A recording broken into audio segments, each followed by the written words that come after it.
Voilà, donc aujourd'hui on va voir le Konica Autoreflex A3 qui est un très bon appareil. Surtout Konica qui est une marque qui est assez sous-cotée alors que finalement ils ont fait de très très bons objectifs. En tout cas les objectifs de la marque Konica Xenon sont vraiment très bons. J'ai eu des très très bons résultats avec. Et pour moi ça vaut clairement en tout cas autant qu'un Minolta, qu'un Canon ou un Nikon de l'époque. On va faire le tour de ses paramètres et de son fonctionnement tout à l'heure, mais on va commencer par la mise en place de la pellicule. Donc pour l'ouvrir, on a une languette ici en dessous. Il faut tirer vers le bas et ça va faire ouvrir l'appareil. Je rappelle juste qu'une pellicule, on est censé la mettre pas en plein soleil, éviter qu'il y ait des problèmes de fuite de lumière dans la pellicule, etc. Donc on essaie de se mettre à l'ombre pour faire ça. Donc on va prendre la pellicule et elle a une forme de L comme ça, le bout coupé de la pellicule. Et du coup la prendre de ce sens-là, pas dans le sens inverse, comme ça. Et du coup, il va falloir essayer de l'insérer dans cette espèce de dent. Normalement, on peut, sur certains appareils, lever ça, mais ici, non. Donc il faut vraiment falloir l'insérer en diagonale, et puis essayer de mettre que les dents, du coup, arrivent à l'intérieur du bon compartiment. Enfin, finalement, si vous essayez, ça va aller assez simple, vous allez voir. Paf. Et du coup, vous pouvez tirer un petit peu la pellicule pour qu'elle aille ensuite jusque dans le trou qui est sur la droite ici. Et du coup, le but c'est de l'insérer à l'intérieur des fentes qui sont ici.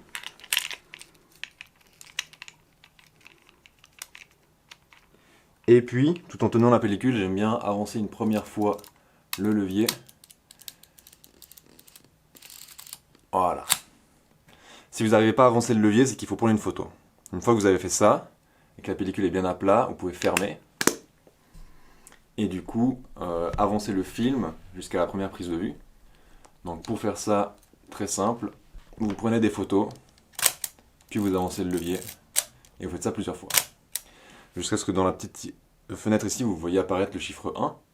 Et puis, contrôlez quand vous avancez le levier, que ici, cette petite partie en métal tourne.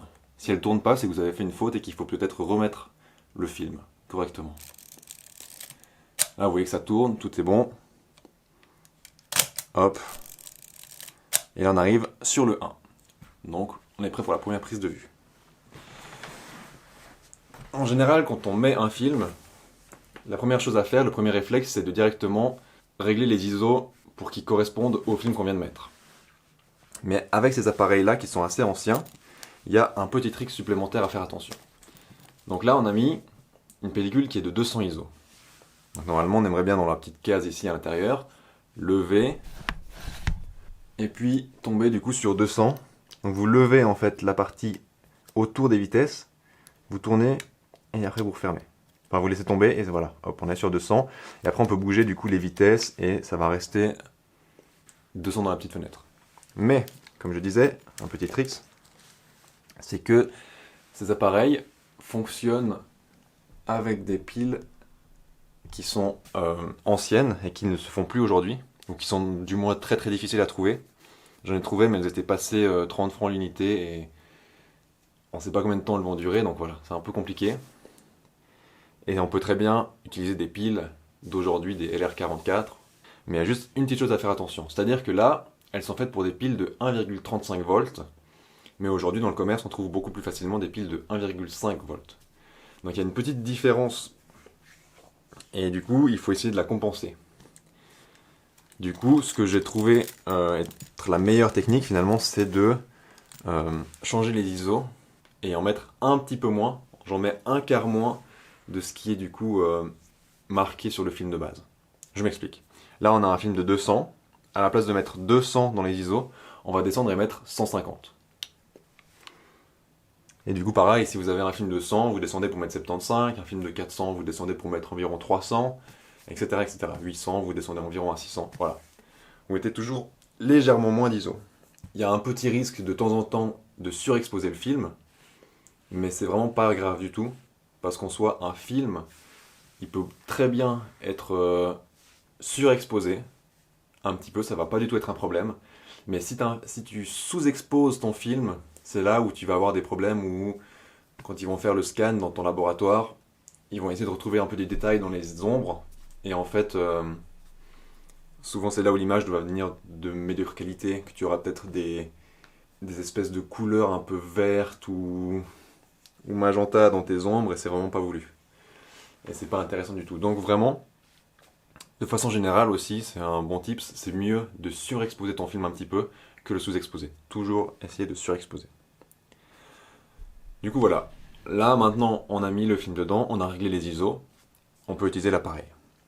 Donc cet appareil-là, c'est un appareil à priorité vitesse, c'est-à-dire que on choisit ici sur la molette du sommet la vitesse qu'on veut pour shooter, et puis si on est avec notre objectif en mode automatique, donc ici c'est EE, sur d'autres ça peut être AE, comme par exemple sur celui-là. Donc là il faudrait hop, bien se régler sur AE. Si on est comme ça donc en mode automatique, il y a dans le viseur, je vais vous mettre une photo peut-être que vous allez mieux comprendre, dans le viseur sur la droite il y a une échelle et il y a une aiguille qui indique quelle est l'ouverture qui a été choisie par l'appareil pour prendre la photo. Et du coup c'est toujours pareil, vous choisissez une vitesse, l'aiguille vous donne l'ouverture et vous prenez votre photo. Il faut faire attention que l'aiguille donne une ouverture qui est possible. C'est-à-dire que si l'aiguille elle est dans le rouge, que ce soit sur le sommet ou le fond, eh bien il faut changer votre vitesse d'un côté ou de l'autre pour que l'aiguille vienne du coup dans une zone où c'est possible pour faire la photo. Donc moi je vous conseille simplement d'essayer avec peut-être différents objectifs. Vous allez voir la différence aussi en ouverture maximale.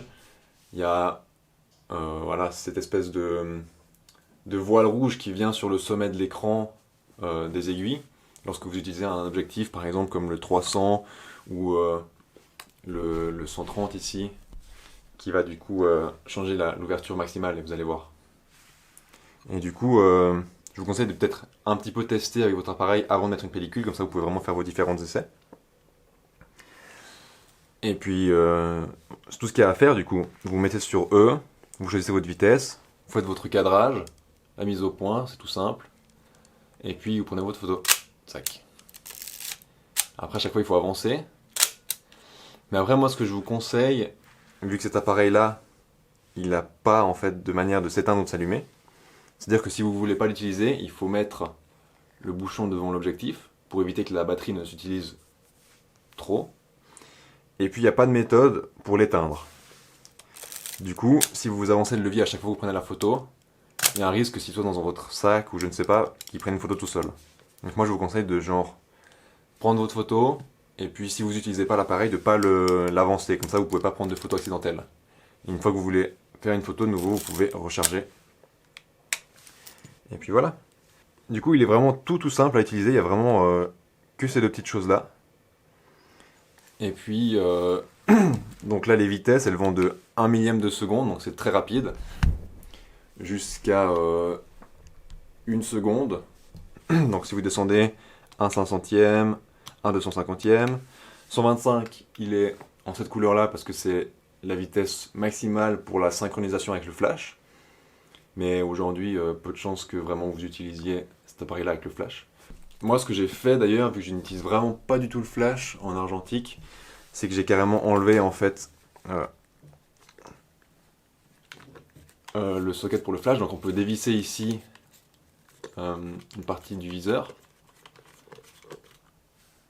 Et après vous pouvez enlever si vous voulez la monture pour le flash et puis revisser du coup. Et comme ça, voilà. Moi je le trouve un peu plus sympa comme ça, un peu plus joli. Et après, c'est à vous de décider. Ok, et du coup, la dernière chose, encore à savoir peut-être, c'est comment changer d'objectif. Donc pour ça, il n'y a rien de plus simple. Vous appuyez sur le bouton qui est ici et vous tournez. Il faut y aller assez fermement. Et après, vous pouvez juste lever. Et du coup, on va mettre notre objectif. Il y a un point rouge en fait sur l'objectif ici, et il y a un point rouge sur la caméra. Donc il suffit de le mettre l'un en face de l'autre. Et après, de tourner dans le sens des aiguilles d'une montre, jusqu'à entendre le clic. Et là, du coup, on est bon. Et du coup, sur tous les objectifs, généralement, vous allez avoir un petit bouton. Et en fait, c'est juste que lorsque vous êtes en automatique, en EE ou en AE, comme on avait vu, vous ne pouvez pas accidentellement changer l'ouverture. Elle est bloquée là-dedans. Et si vous voulez y aller manuellement, parce que bien entendu, vous pouvez aussi choisir manuellement l'ouverture et la vitesse, il faut appuyer sur le bouton et ensuite vous pouvez tourner. Et du coup, vous pouvez choisir votre ouverture comme ça. Et après, si vous retournez dessus, elle est de nouveau bloquée. Si vous voulez utiliser des vitesses qui sont très très lentes, qui sont du coup supérieures à 1 seconde, si vous voulez faire des pauses de nuit ou autre, il y a le mode B, c'est le mode bulbe. Ça veut dire que vous allez prendre une photo aussi longtemps que vous avez le doigt appuyé sur le bouton. Donc c'est pour prendre des photos vraiment très très longues. Mais le problème, lorsque vous utilisez le mode bulbe, c'est que du coup vous n'avez pas envie de rester et puis de trembler avec votre main et de faire bouger toute l'image. Et du coup, pour ça ils ont fait des espèces de câbles, comme celui-là, qui se vissent en fait à l'intérieur du bouton ici. C'est pour ça qu'il est comme ça. Et vous pouvez du coup visser le truc dedans et ensuite vous avez du coup ce petit bouton là. Il y en a différentes sortes, mais là par exemple je peux appuyer et ensuite visser ici pour le garder du coup fermé. Ça veut dire que si je veux prendre vraiment une pause d'une demi-heure par exemple, je ne vais pas rester une demi-heure avec le doigt appuyé dessus. Je vais pousser ici le bouton vers le bas et visser et après je peux vraiment partir. Et là il est en train de prendre ma photo et une fois que j'arrive, je peux juste du coup dévisser, vous allez entendre le clac et la photo s'arrête. Et du coup c'est bien aussi si vous voulez ne pas faire bouger l'appareil pour faire des pauses longues.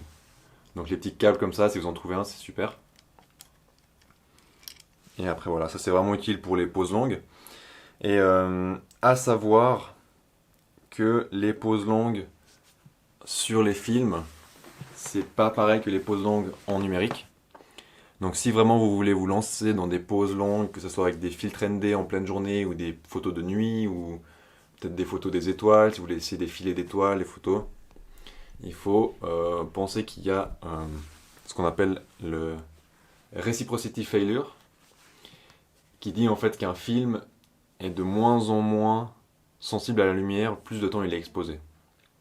Ça paraît un peu compliqué, mais simplement si vous prenez une application, eh ben, elle va vous dire en fait combien de temps il faut exposer. C'est-à-dire que si jamais vous pensez que pour avoir une bonne exposition, il faut faire une photo de 20 secondes, peut-être que selon votre film, il faudra prendre une photo de 25, 30 ou 40 secondes pour avoir une bonne exposition. Donc voilà. C'est un peu compliqué, mais finalement avec une application simplement sur le téléphone, si vous renseignez votre film, votre vitesse, il peut très bien vous donner justement juste le temps nécessaire. Mais ça c'est un peu voilà, un truc particulier pour les photos longues. Et puis c'est tout. Une fois que vous avez fini, que vous avez fait du coup vos 36 photos, il va falloir appuyer sur le bouton ici en dessous. Et ensuite vous pourrez rembobiner votre film. Du coup il suffit de lever pour sortir la manivelle ici, et puis tourner jusqu'à ce que vous entendez un clac et qu'il n'y a plus de résistance. Tac. Et là, continuez encore un petit peu pour rembobiner le film entièrement à l'intérieur. Et après vous pouvez ouvrir. Moi je le fais pas comme ça, je peux réutiliser mon film pour les démonstrations. Et du coup, vous pouvez le rembobiner jusqu'au fond, et après, ouvrir et récupérer votre film.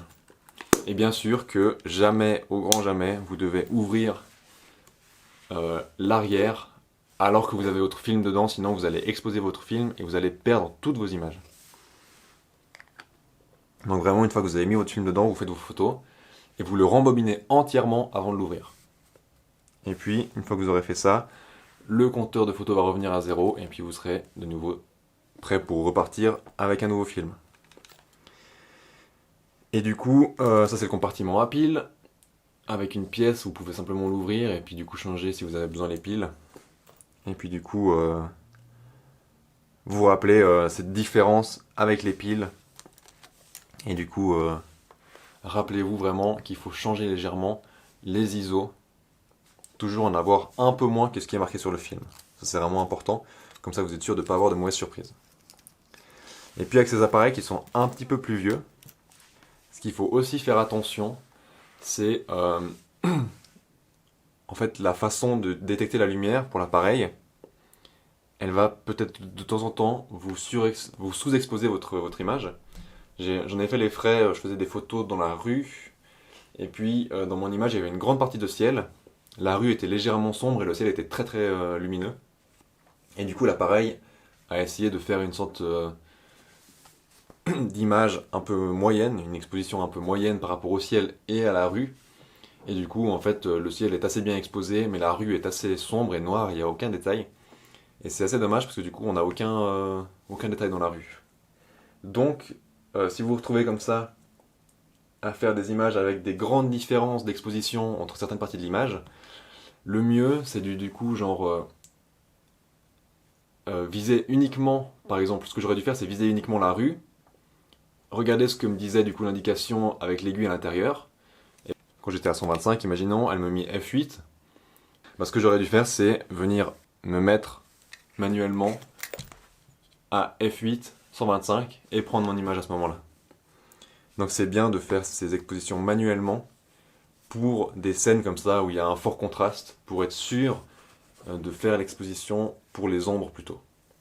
Ça c'est vraiment important en film, de plutôt choisir son exposition en fonction des ombres et non des hautes lumières. C'est mieux de surexposer son film que l'inverse, et du coup c'est mieux de prendre son exposition dans les ombres que l'inverse. Je sais pas si c'est très clair, s'il y a des questions en tout cas, je réponds aux commentaires. Et puis si vous voulez apprendre un petit peu davantage sur les expositions, donc en tout cas sur les vitesses et sur les ouvertures, vous pouvez taper triangle d'exposition et vous trouverez plein de vidéos sur YouTube qui parlent de ça.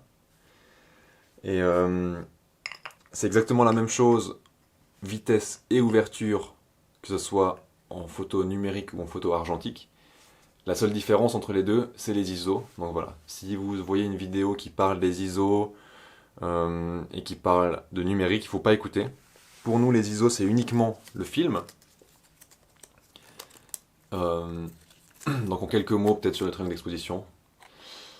Les ISO, ça définit en fait la sensibilité du film. Ça veut dire que vous allez avoir des films typiquement qui vont de 100 à 800 ISO, les plus courants, on va dire. 100 ISO, ça va être un film qui est très peu sensible à la lumière, donc il a besoin de beaucoup de lumière pour faire une image. Donc on va utiliser ces films-là pour la photo en pleine journée, pour ce genre de choses, donc vraiment quand on a beaucoup de lumière. Ce qui est un avantage, c'est qu'en général on a un grain qui est plus fin, donc une meilleure définition de l'image. Ensuite, les films comme 400 ISO, ils sont bien plus polyvalents, on peut faire des photos d'intérieur un petit peu, même si c'est des fois un petit peu difficile en intérieur, on a souvent peu de lumière. Mais 400 c'est un peu un passe-partout. Et après 800, etc. plus, c'est plutôt des films voilà, qui sont faits pour faire de la photo en soirée, de la photo en intérieur, ou bien de la photo assez rapide. C'est-à-dire ici on peut aller seulement à 1 millième, mais enfin bref. Et du coup, on choisit notre film selon ce qu'on veut faire. Donc si on veut faire de la photo en pleine journée, hop, on prend un film 100 ISO, ou on prend un film là, par exemple j'ai un 200 ISO. Et du coup, je le mets dedans, je règle mes ISO sur mon appareil photo, et après, on se pose plus la question des ISO. Donc vraiment, en argentique, les ISO, c'est le film, on choisit son film, et après on oublie les ISO. Notre seule influence qu'on aura sur l'image maintenant sont les paramètres de vitesse et d'ouverture. Donc la vitesse, c'est combien de temps l'appareil va rester ouvert quand tu prends ta photo. Par exemple, là, 4, c'est un quart de seconde. Donc, on va voir que ça va rester ouvert assez longtemps. Alors que si je vais dans 1 millième de seconde, vous n'allez même pas voir, je pense à la vidéo. Voilà, il reste vraiment ouvert pendant 1 millième de seconde, donc il laisse passer très peu de lumière. Donc ça c'est la vitesse. Et du coup, 1 millième de seconde, ça va être vraiment pour immobiliser l'image. Si vous avez, je sais pas, une scène un peu d'action qui se passe, ou quelqu'un qui saute, etc. Vous pouvez vraiment essayer d'immobiliser comme ça le mouvement. Et puis inversement, si vous allez descendre très bas en vitesse, vous allez créer du flou. Donc faire attention quand même à une chose, c'est que si vous allez à un quart de seconde, et que vous tenez l'appareil dans votre main, et que vous prenez la photo, il y a des micro-tremblements en fait dans votre main, qui fait que si la vitesse est trop basse, et que vous n'avez pas de trépied, toute l'image sera entièrement floue. Parce que le temps que vous restez ouvert, vous bougez, et du coup, voilà. Donc, il y a une règle un peu qu'on dit, on n'aime pas aller dans des vitesses en dessous de notre longueur focale. Pas d'inquiétude, je vais expliquer tout simplement. Ici, on a un 50 mm, donc c'est écrit devant, hein, 52 mm f1.8. Et du coup, avec cet objectif-là, pour être sûr de ne pas avoir une image floue, on aimerait rester à 1/60 de seconde minimum. On peut descendre à 1/30, mais faire vraiment attention, essayer de rester très très stable. Et en dessous, utiliser un trépied. Sinon, vous allez avoir des images floues. Encore 1/30, pour certaines choses, ça peut aller, mais vraiment, moi, je conseillerais de rester, voilà. Et du coup, 1/30, moi, j'utilise quand même, par exemple, pour faire des filets. Je peux vous mettre une image, là, pour que vous compreniez ce que c'est. Donc, c'est, par exemple, cette photo-là, j'accompagne le mouvement.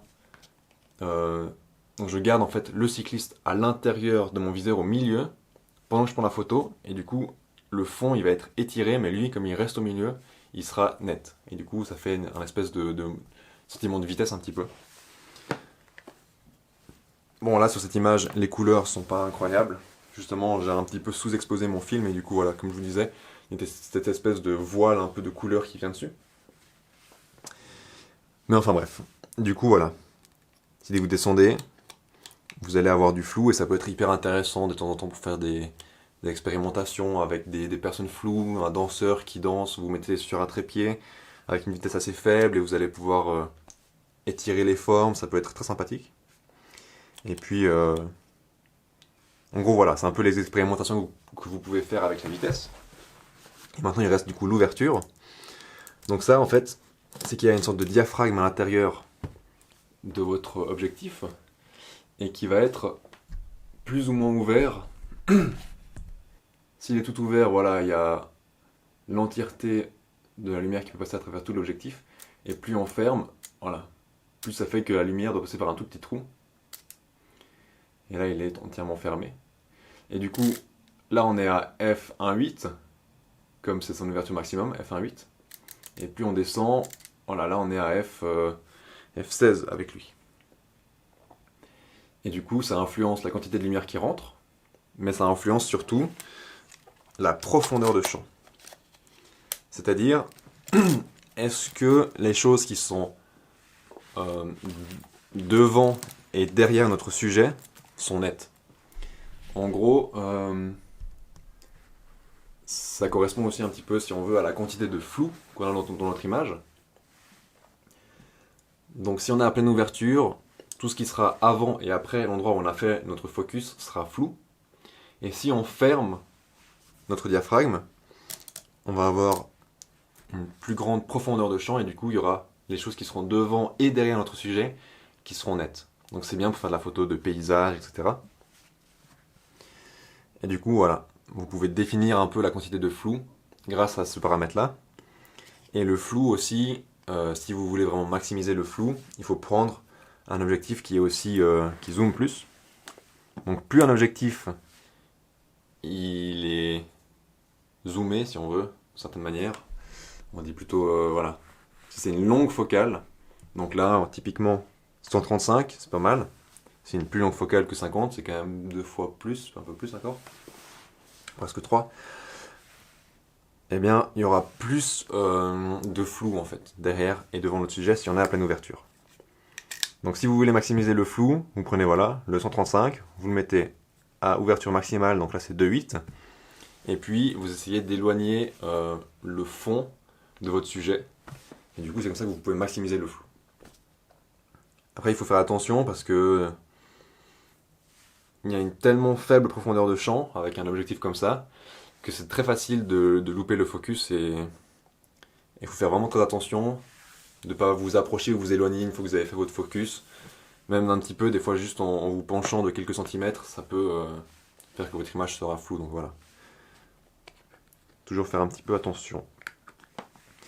Et en gros, voilà. Du coup, c'est toujours un couple en fait. Ouverture et vitesse. Ça veut dire que selon la lumière que vous allez avoir, si c'est très ouvert, il y aura beaucoup de lumière qui passe. Et du coup, vous pourrez faire des vitesses plus rapides pour prendre votre photo. Et inversement, si vous fermez beaucoup votre diaphragme, il y aura peu de lumière qui passe. Et du coup, il faudra peut-être avoir plus de temps. Donc on va peut-être descendre à 1/60 de seconde pour du coup avoir une image qui soit correctement exposée. Et c'est pour ça que là, c'est cool d'avoir un appareil qui est semi-automatique, c'est-à-dire que vous choisissez juste vous la vitesse. Donc je le répète, hein, c'est vraiment on choisit la vitesse et l'appareil lui choisit l'ouverture appropriée. J'espère que c'était assez clair. Si vous avez des questions, n'hésitez pas. Et puis le premier lien dans la description, c'est le PDF pour aller voir le manuel d'utilisation. Donc si vous avez aussi pas compris des choses, que vous voulez voir le manuel peut-être de vous-même, vous pouvez regarder dans la description. Et puis voilà. J'espère que vous aurez beaucoup de plaisir à utiliser le Konica. Adios.